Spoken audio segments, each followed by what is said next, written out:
This is Rogers TV. The opinions expressed in the following program are those of the participants and do not necessarily reflect those of Rogers nor Rogers TV.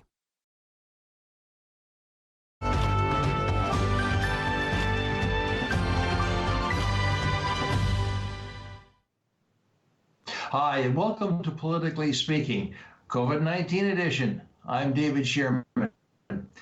My guest today is our MPP, Bill Walker, and Bill is in his home here in Hepworth, and we're going to be talking to him about some of the things that he's been doing over the last last few weeks. And of course, our central focus is what's happening in Ontario and in this community around COVID-19. Bill, welcome. Good to have you here. Thank you very much, David. Always a pleasure. Now, I should give a note to our viewers that if Bill's video seems to freeze, that's a technical issue, and it's not on your end. It's not something that's happening on your screen. It's just something that is part of the process and the way we're doing our programming from now on. So, as they used to say many years ago, do not adjust your set. Bill? You're too young to remember that. No, I actually get it. Bill, this has been a challenging time for the government and for all of our elected members, both our MPs and our MPPs, because you're right at the center of government action, especially as a member of cabinet. I'm sure things are happening, and they're happening very, very quickly. Very much so, David. There truly isn't a playbook for this. Nobody has ever gone through this before, so you can't turn to the side guy or girl beside you and say, "Hey, what did you do the last time?" This is all brand new, and I have to say, there's just so much volume. I mean, even something, if you will, they're not simple, but I'm going to try to simplify it. Something like an emergency order to change a regulation that is coming at you that prohibits payment of certain things or the ability to move forward. Those all have to be done, and staff, again, behind the scenes are working extremely diligently around the clock, frankly, to look at all those into the future and say, what do we have to be bringing forward so that it doesn't have some little technical glitch actually stop payment for a program or a support. We're trying to manage the current day. We're trying to look ahead to what the future holds. And again, there is no black and white science to this. There isn't an actual date. You can say by this date, we're going to be done this or this will happen. Even the medical experts can't predict that. So very much fluid, very much on the go. And to your point, cabinet meets on a very regular basis. Many of us as ministers are doing things in between those, obviously, and trying to keep up, frankly, and it's always my priority, our home folks taking care of their needs and urgent requests. So my staff, our office is open. They're doing a great job. Again, I can't say enough for my staff, Alex, across the province, our public service, but our localized staff who have kept everything moving. They're forwarding everything to me where it needs immediate action, and we're trying to do the best we can. I will also have to say that I've been impressed with the Premier's presence in this very difficult time. If, with all respect, and I hope you'll get the reference, Doug Ford seems to have found his inner Bill Davis. It's absolutely wonderful to see. Again, you're too young to get that. No, I get it. And in fact, I have great admiration. Premier Davis actually came to one of my events for my nomination. So I highly regard and I believe very highly in how Premier Davis governed when he did for many, many years. I think what you're seeing is the Doug who, because in cabinet and in caucus, we get to see him in that natural surrounding. He truly is an empathetic person. He is the type of person that would truly give you the shirt off his back and wants to solve every single issue. And I think this has actually allowed people to see the true Doug Ford. And he is very much concerned. He absolutely has deferred and said, the health stuff, I'm not the expert. I'm going to defer to Dr. Williams and the cascade of professionals around what we're calling the command table, along with Minister Elliott and Minister Fullerton and the healthcare sector especially. And I think he just truly has risen to the need.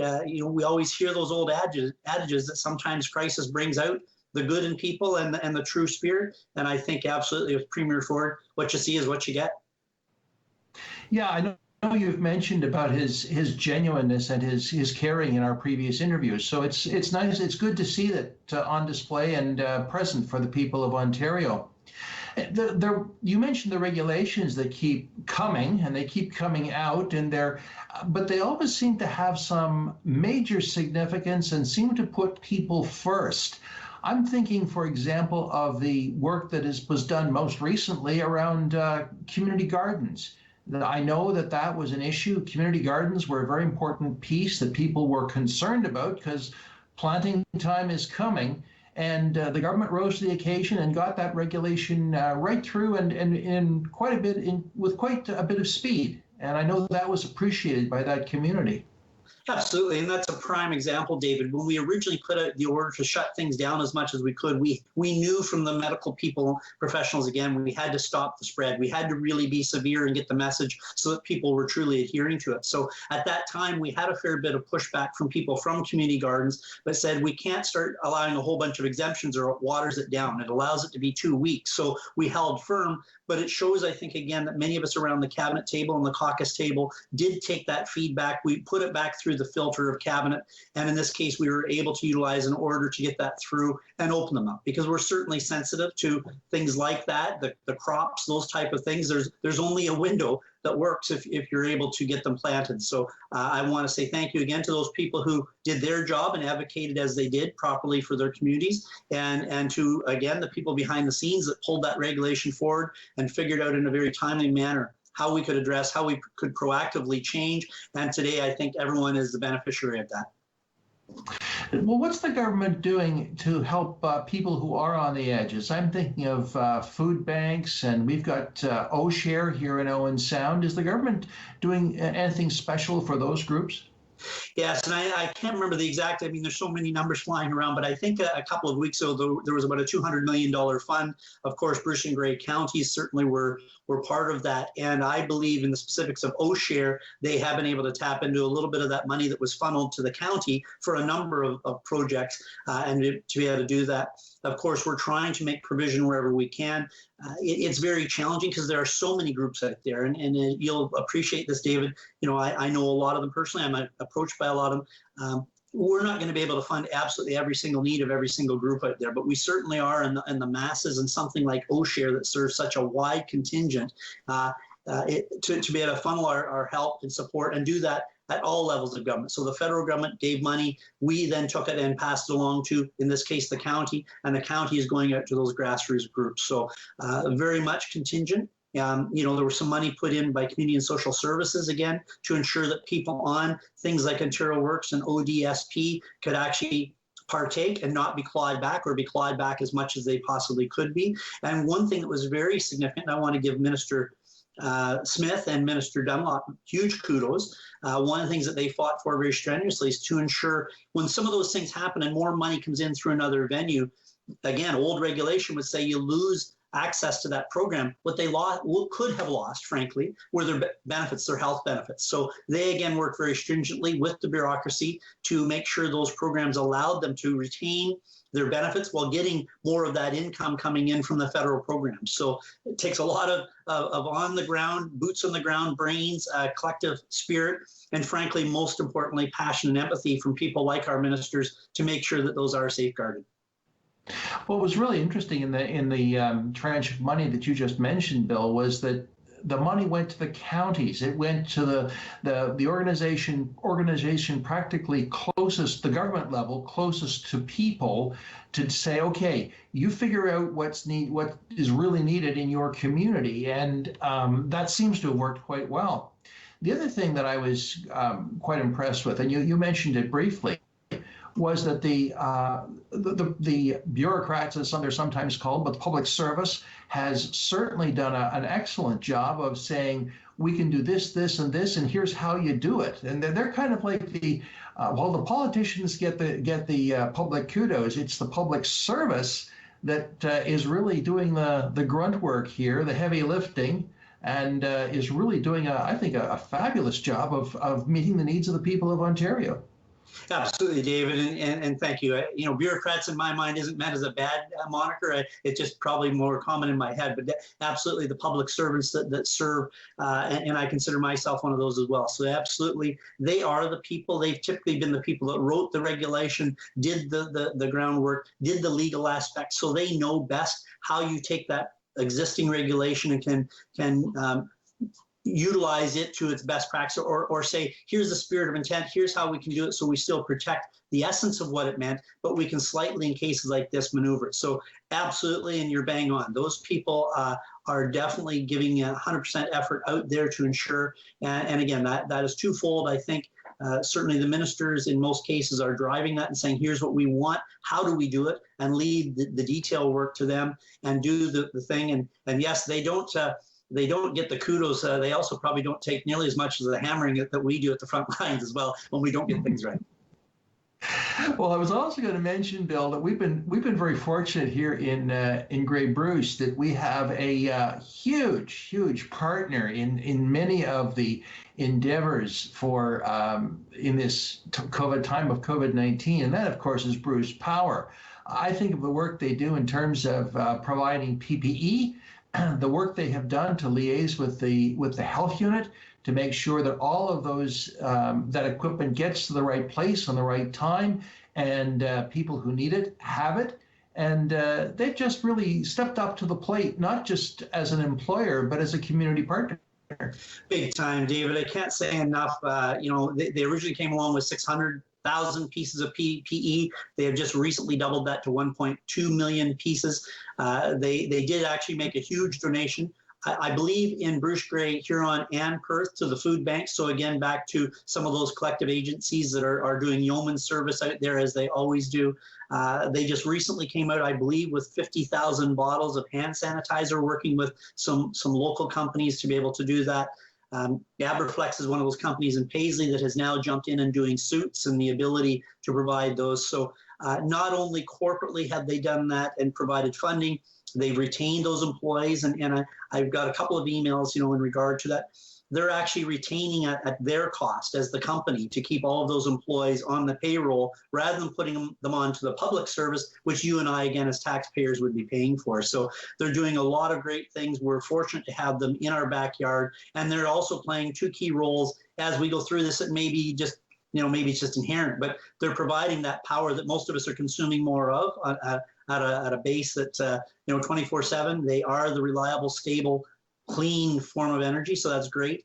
And the one that I always try to make sure people understand, especially in a time like COVID, the isotope production that both Bruce Power and OPG are creating a significant portion of the world's sterilization at this point. So as you know, all of the sterilization for all of those medical things come from basically Bruce Power and OPG here in our own province of Ontario. So to Bruce Power, to every single one of you, especially your leadership and your board who make these decisions, thank you so much.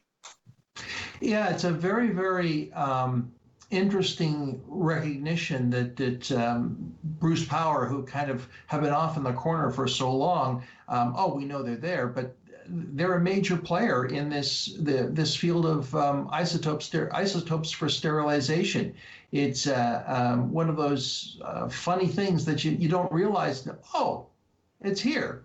That's one of the things that is kind of made in Grey Bruce, and we're grateful for that. And not only here, David, they're producing a couple of significant, and I don't know all the names off the top of my head, and some of them I can't pronounce even when I do know it, but I believe there are another 12 that they're actually in exploration of to try to expand the ability. Now that they've really said we have this capability, and this is indicative, I think, of one of the things that's going to come out of COVID. When we have the ability to produce it here in Ontario, why would we ever give that up to somewhere else and take away that ability to provide firsthand for ourselves? So again, not only that perspective, it's creating jobs, it's creating revenues that are a source to keep those great enterprises moving forward. The other thing that I think, if I can just plug them, they're doing these town halls once every couple of weeks. And I think that communications piece to allow so many people from across our area, our vast region, to tune in and hear people like Dr. Ara, like our wardens or whoever they have on as their guest speakers. I think they're doing a great job there of opening up that communication, letting people hear directly, like you are today with Rogers TV, but just allowing people to really have dialogue back and forth in a time you can't over communicate. And I just want to, again, thank you for all you do, Bruce Power, in every facet. I'd like to switch topics a little bit, or for a moment, Bill, and ask you about agriculture.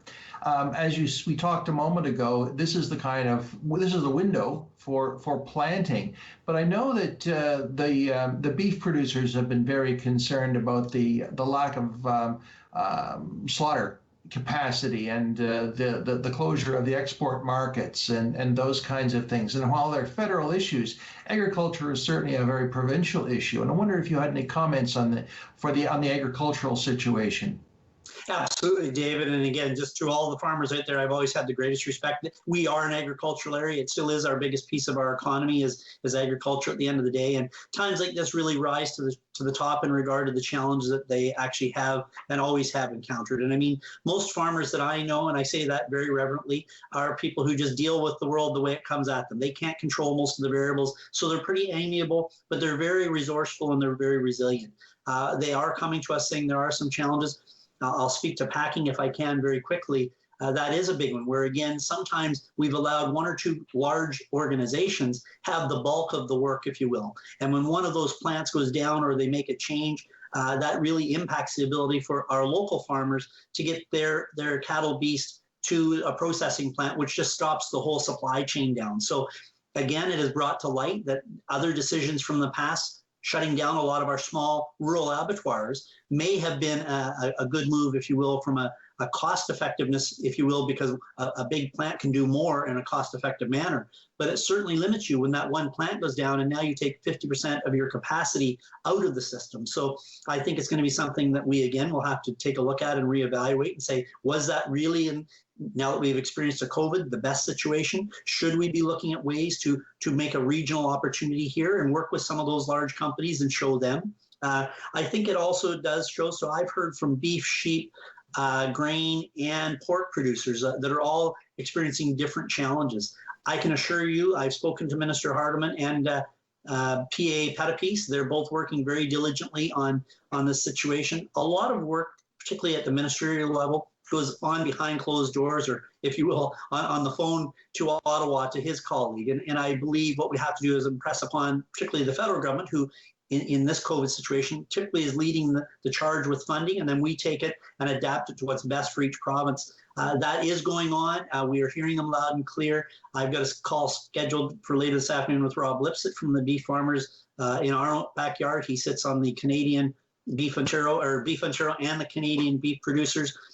So we'll be having a good chat, and I just want everyone to be assured we've heard them, and some of these things take a bit of time to make sure we understand the need and can react. But agriculture is absolutely critical in British Columbia Sound and frankly across our country. Bill, one of the things that we've all had a deep concern about is long-term care. It appears that COVID-19 has found a weak spot in our system, and it seems to be having a terrible impact, an awful impact on long-term care, especially in the GTA.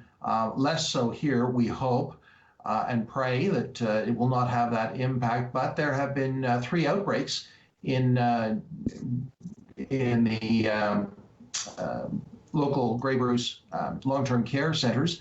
Will the government be doing more, and will be addressing the long-term care issue going forward?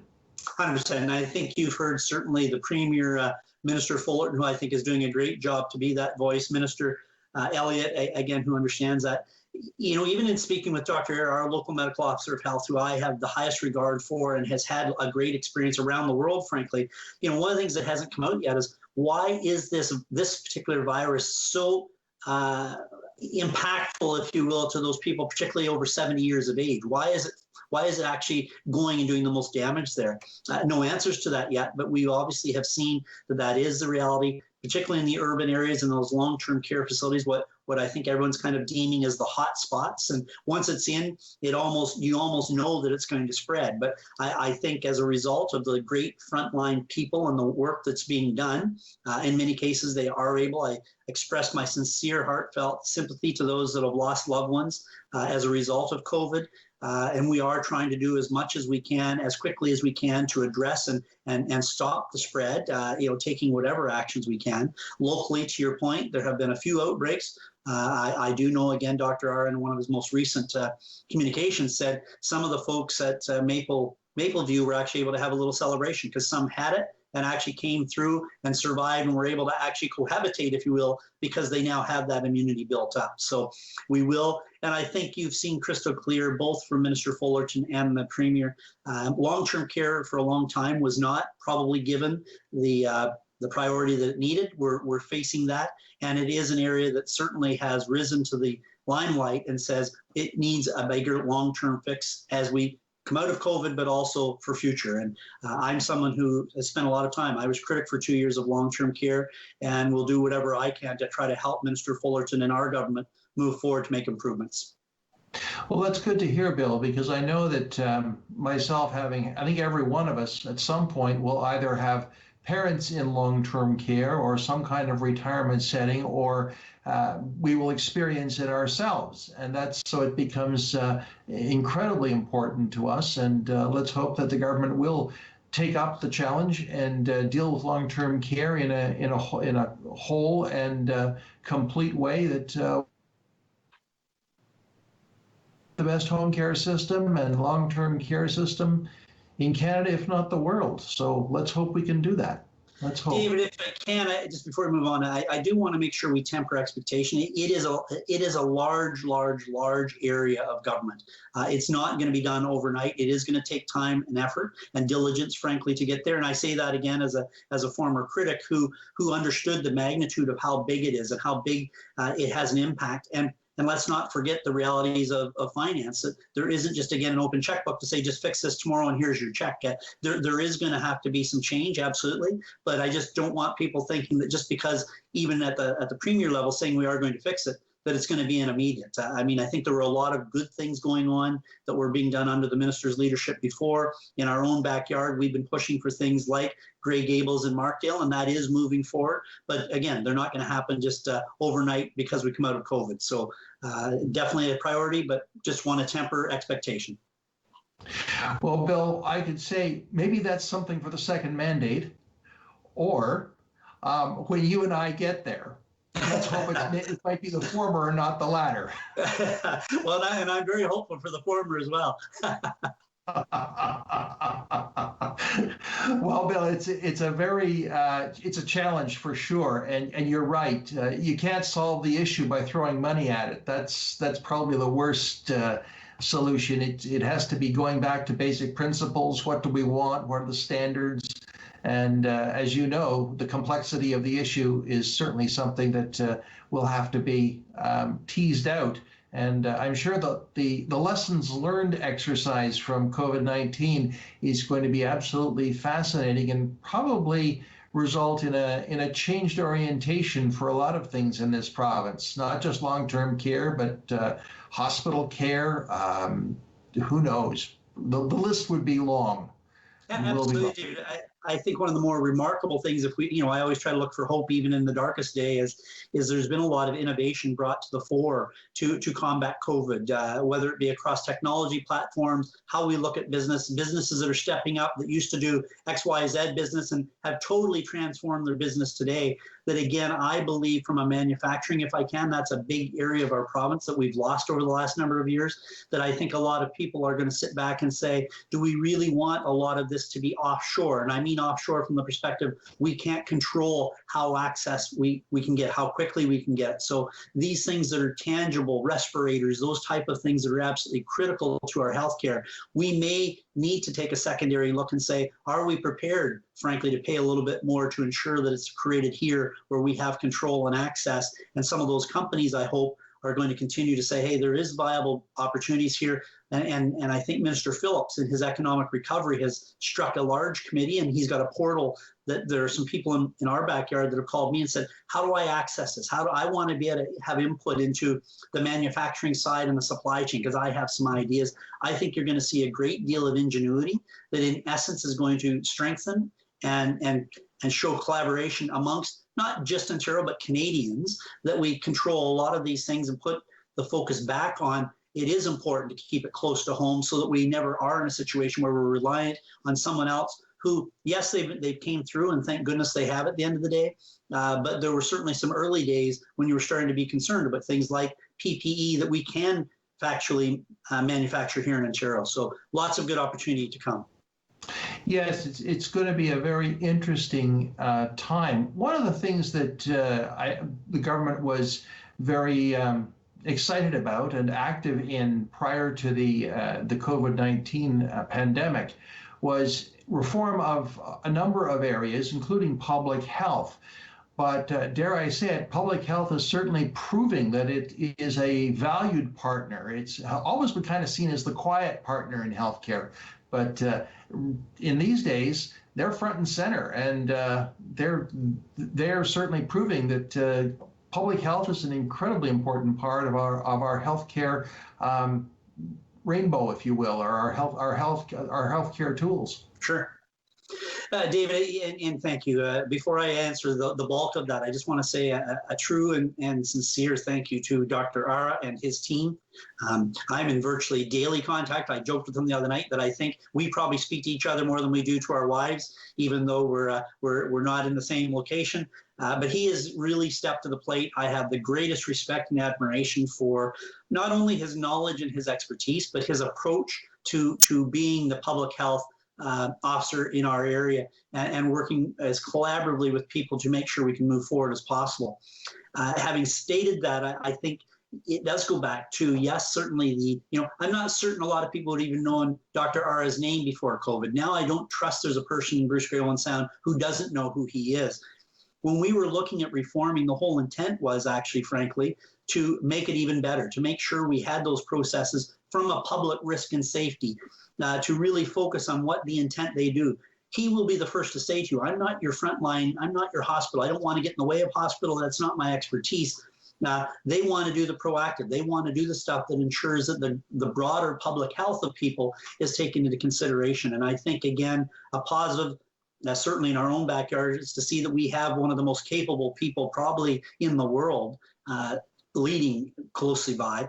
But I think he'll bring ideas as well as we continue to transform and make public health the best it can be, using examples from this of how can we do this across the province? How can we take best practices, respecting that we do have urban and rural issues and Northern Ontario issues that aren't all the same, but how do we do it in an open, communicative, collaborative, and people-first mentality? So again, I think they've done a great job across the board, and certainly locally, we're very fortunate to have Dr. Ara and his team.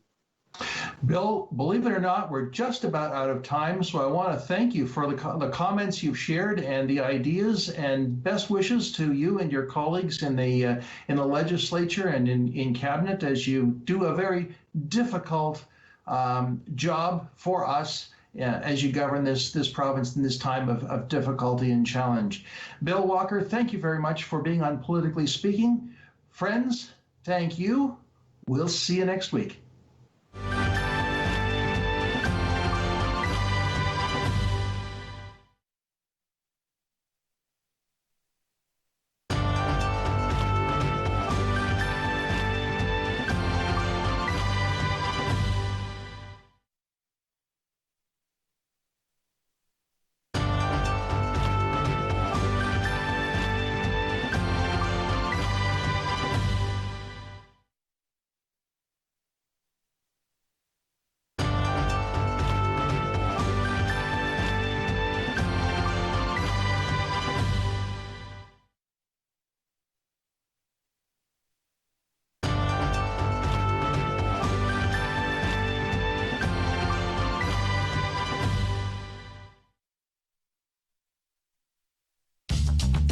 This program is brought to you by Ignite TV.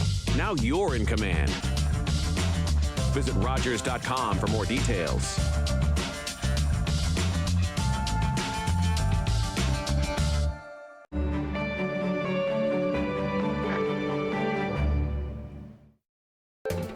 Call the Rogers TV viewer response line, email us, or connect with us on social media.